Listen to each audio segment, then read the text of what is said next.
kita jatuh lagi karena minggu depan kita akan ujian. Bapak akan perkenalkan materi tentang pengenalan dunia komputer. Silakan dicatat ya. Komputer pengertian dasarnya itu dari bahasa Latin yang artinya hitung. Komputer itu punya garis sisi yaitu ilmu komputer atau calculate. Nah ini bahasa Inggris ya. Dan ini atau science of processing information. Komputer itu banyak jenisnya dan banyak komponennya. Yang terdiri dari ribuan atau bahkan jutaan komponen yang saling bekerja sama serta membentuk sebuah sistem kerja yang rapi dan teliti. Jadi komputer itu sistematis dan terprogram. Yang jelas di sini komputer memiliki sistem yang digunakan untuk melaksanakan serangkaian pekerjaan secara otomatis berdasarkan urutan instruksi ataupun program. Prinsip komputer merupakan sebuah alat yang digunakan untuk membantu pekerjaan manusia. Jadi maksudnya komputer itu dibuat sebagai media pembantu manusia. Alat yang digunakan untuk menyelesaikan pekerjaan diperlukannya program dan menggunakan brainware, yaitu sebagai user pengguna. Konsepnya yaitu memiliki 3 konsep: hardware, software, dan brainware. Hardware ini adalah perangkat keras, software ini perangkat lunak sejenis Microsoft, Excel, dan PowerPoint. Brainware adalah user penggunanya. Generasi komputer ini memiliki banyak perubahan dari awal mula dia diciptakan. Yang pertama ditemukannya tabung hampa udara sebagai alat pemuat sinyal. Jadi dulu komputer itu bukan seperti yang sekarang kita ketahui. Dulu komputer itu sebagai pemuat sinyal. Nah, evolusi komputer itu begitu besar, perkembangan teknologis ya kan, bisa hasil dari komputer itu seperti sekarang. Ini dia bentuknya. Ini adalah tabung hampa yang berfungsi sebagai pemuat sinyal. Merupakan ciri khas komputer generasi pertama. Kalian nggak akan pernah lihat ini ya, karena saya pun nggak akan pernah lihat ini. Nah, di sini untuk penyimpanan file atau data atau dokumen di komputer ini begitu besar. Ini bentuknya seperti lemari. Isinya kabel, komponen-komponen yang lain. Nah, ini tahun 1946. Yakni NIH selesai dibuat. Dulu namanya ini NIH. Sebelum namanya jadi sekarang. Dan bobotnya 30 ton. Jadi 30 ton untuk seperti ini, itu penyimpanannya kapasitasnya sedikit sekali, hanya sekitar 5 MB.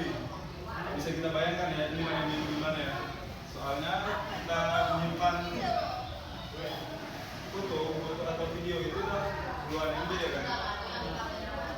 Nah, ini resistor atau transistor adalah ciri khas komputer kedua.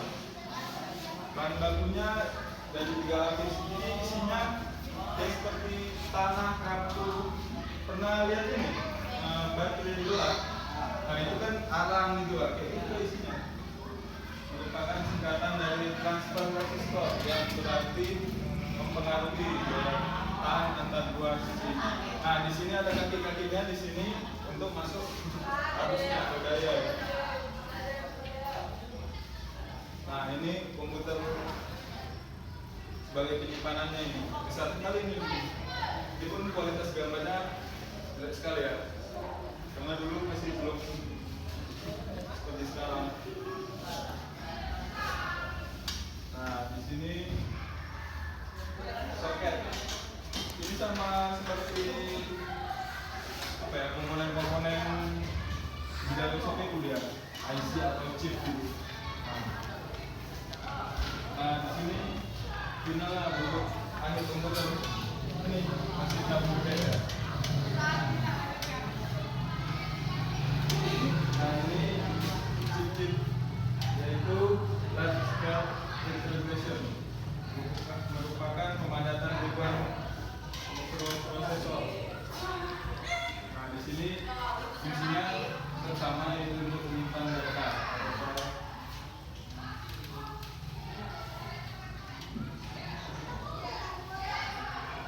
untuk device diartikan sebagai peralatan atau fungsi untuk memasukkan data ke dalam komputer.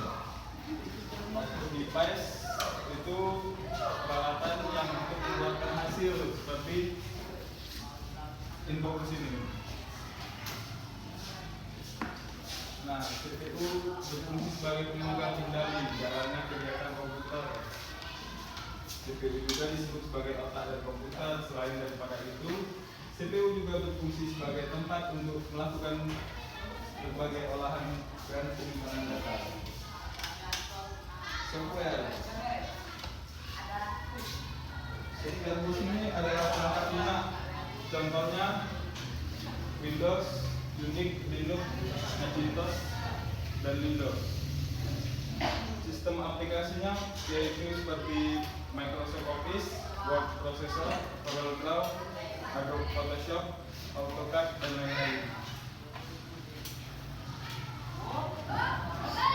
Firmware mempunyai 4 aspek: sistem analisis, programmer, operator, dan teknisi. Sistem analisis ini dia mencari pokok permasalahan dan solusinya. Jadi misal kita menemukan rancangan komputer, kita cari solusinya yang terbaik untuk program tersebut. Programmer ini sebagai pemegang kendali pemrograman komputer. Yang dijalankan komputer itu adalah programmer.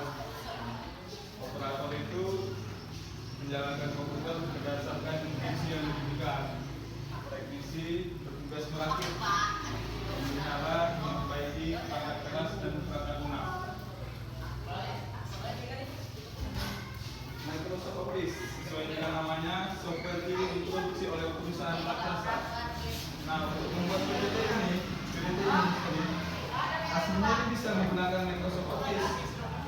Kenapa saya menggunakan PowerPoint?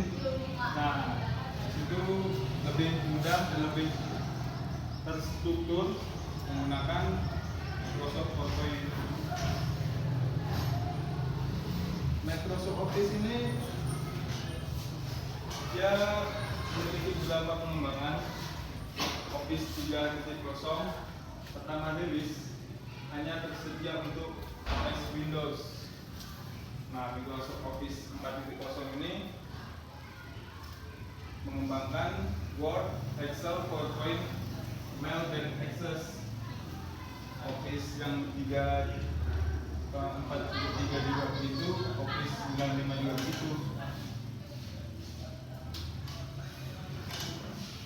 Dan Microsoft ini begitu banyak pengembangannya ya, sampai 12 kali kalau tidak salah. Nah, sekian pemaparan dari saya. Mungkin ada pertanyaan? Kalau nggak ada saya yang nanya ya. Kamu Bella, apa yang kamu tahu tentang Microsoft Office?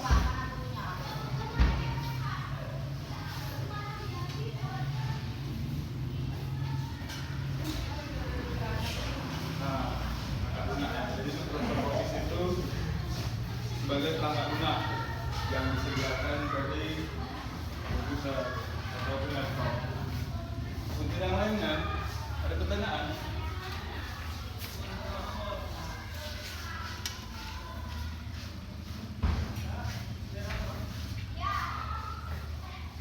Nanti ini saya kirim dari grup WhatsApp kalian. Saya harap kalian baca dan kalian paham ya.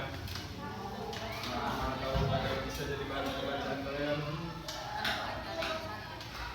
Jam pelajaran udah habis ya. Terima kasih saya ucapkan kepada kalian. Semuanya boleh istirahat. Terima kasih.